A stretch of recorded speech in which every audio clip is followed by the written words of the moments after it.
திருச்சிற்றம்பலம். பூதங்கள் தோறும் நின்றாயனில் அல்லால் போக்கிலன் வரவிலன் என நினைப்புலவோர் கீதங்கள் பாடுதல் ஆடுதல் அல்லார் கேட்டறியோ உன்னை கண்டறிவாரே. சீதம் கொள்வயல் திரு பெருந்துரை மன்னா சிந்தனைக்கும் அறியாய் எங்கள் முன் வந்து ஏதங்கள் அறுத்தம்மை ஆண்டருள் புரியும் எம்பெருமான் பள்ளி எழுந்தருளாயே. எம்பெருமான் பள்ளி எழுந்தருளாயே. திருச்சிற்றம்பலம். பூதங்கள் தோறும் நின்றாய் அப்படின்னு சொல்றாங்க பார்த்தீங்களா. அது பூதங்கள் தோறும் நின்றாய் என்பது முன்னிலை ஒருமை. ஏன் அடியாரெல்லாம் முன்னாடி நின்று பாடுறாங்க. உலகுக்கு ஒருவனாக இருக்கிறவங்க முன்னாடி நிற்கிறான். அவனை பள்ளி எழுந்து வாங்க, எங்களுக்கு திருக்காட்சி கொடுங்க, அறிவில் இருக்கிற அறியாமை களிம்பெல்லாம் அகற்றி அறிவொளி ஏற்றுங்கன்னு கூப்பிடுறா மாதிரி பள்ளி எழுந்தருளாய் அப்படின்னு சொல்கிறோம் இல்லையா. அதனால் இங்கே என்ன பண்ணணும்? பூதங்கள் தோறும் நின்றாயனின் நல்லால் போக்கிலன் வரவிலன். போக்கிலன் வரவிலன்றது வினையால் அடையும் பெயர். அதுவும் எதிர்மறை வினையால் அடையும் பெயர். இந்த தேதியில் பிறந்தவன் அப்படின்னு சொல்லிட்டாங்க, வினையால் அடையும் பெயர். ஆனால் இவருக்கு தான் எதுவுமே இல்லையே. அதனால் அவர் என்ன பண்ணுறது? எதிர்மறை வினையால் அடையும் பெயரில் மாணிக்கவாசகர் சொல்கிறார், போக்கிலன் வரவிலன் என நினைப்புலவோர் கீதங்கள் பாடுதல் ஆடுதல் ஆடுதல் பாடுதல் தொழிற்பெயர். ஆட்டுவித்தால் ஆறு ஒருவர் ஆடாதாரே. நம்ம இப்போ பாடுறோன்னு சொன்னால் நம்ம பாடல, உள்ளேருந்து சாமி ஒன்றாய் வேறாய் உடனாக இருக்கிறான் இல்லையா. அப்போ தொழிலால் உடனாக இருக்கிறான்.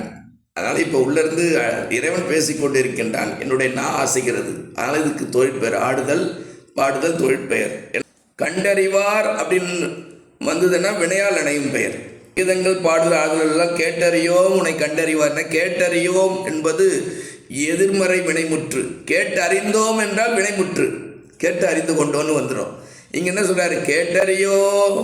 கேட்டறியோ அதனால் எதிர்மறை வினைமுற்று. அதே மாதிரி கண்டறிவார் அப்படி வந்தனால வினையால் அடையும் பெயர். உன்னை கண்டறிவாரை. சரியா? அதான் சொல்கிறார். கீதங்கள் பாடுதல் அல்லால் கேட்டறியோ உன்னை கண்டறிவாரை. சீதங்கொள் வயல் திருப்பெருந்துரை மன்னா. சீதங்கொள் வயல்ல குளிர்ந்த வினைத்தொகை. கொள்வயல் அப்படின்றது சீதம் கொள்வயல். சீதம்ன்றது அடை, குளிர்ந்த அப்படின்னு வந்திருக்குங்க. கொள்வயல் இல்லையா. அன்றும் குளிர்ந்திருந்தது வயல், இன்றும் குளிர்ந்திருக்கிறது, நாளையும் குளிர்ந்துதான் இருக்கும், எப்போதும் குளிர்ந்திருக்கும்.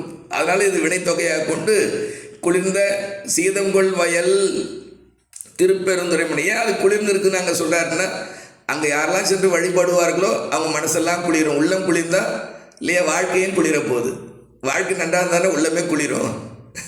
இறைவனை பாடி யாருக்கு உள்ளம் குளிர்ந்து கண்ணீர் ஒழிகிறதோ அவள் வாழ்க்கையும் குளிர்ந்து இருக்கும், நல்லதே நடக்கும். இதுதான் உண்மை. சரியா? அதுதான் கற்றதனால் ஆய பயன் என்கொள் வாழைவன் நற்றால் தோழாருன்னு சொன்னாங்க. படிக்கிறதெல்லாம் படிப்பு, உலக படிப்பு. எம்ஏ பிஏ எம்பிஏ அப்படிலாம் போட்டுக்கிறாங்களா, அது டாக்டர், அதெல்லாம் உலக படிப்புங்க கொண்டு வரல. கற்றவர்னால திருமுறை படிப்பு. 12 திருமுறை யார் கற்றார்களோ அவளை கற்றவர்கள் உண்ணும் கனியே போற்றி. சீதங்கொள் வயல் திருப்பெருந்துரை மன்னா. மன்னா விழி கூப்பிடுறது. மன்னா எழுந்திருக்க. மன்னா தங்கள் ஆட்சியில் நாங்கள் மகிழ்ச்சியோடு வாழ்கின்றோம். முறை செய்து காப்பாற்றும் மன்னவனை மக்களுக்கு இறை என்று வைக்கப்படும் சொன்னாங்க அந்த காலத்தில். நல்ல ஆட்சியாளன் ஒருத்தர் இருந்தாருன்னா அவங்க கிழவார மக்கள் துன்பம் இல்லாமல் இன்பமாக வாழ்வாங்க இல்லையா. அப்போ அந்த மன்னனை வடிவத்தில் இறைவனை பார்த்துப்பாங்க. சரியா? அது விழி. மன்னா அப்படின்னு கூப்பிட்றது. விழின்னா கூப்பிட்றது. அப்போ சீதங்கொள் வயல் திருப்பெருந்துரை மன்னா சிந்தனைக்கும் அறியாய். முன்னிலை, அதாவது சிந்தனைக்கும் அறியான்றது எச்ச உண்மை. முன்னிலை வினைமுற்று அப்படி விட சொல்லிக்கலாம். மனமை மொழிகளால் அறிய முடியாதவனாக இருக்கின்றான் பெருமான். அப்போ அறிந்தவர்கள் இருக்காங்களா? இருக்காங்க. 4 பெருமக்கள் இருக்காங்க.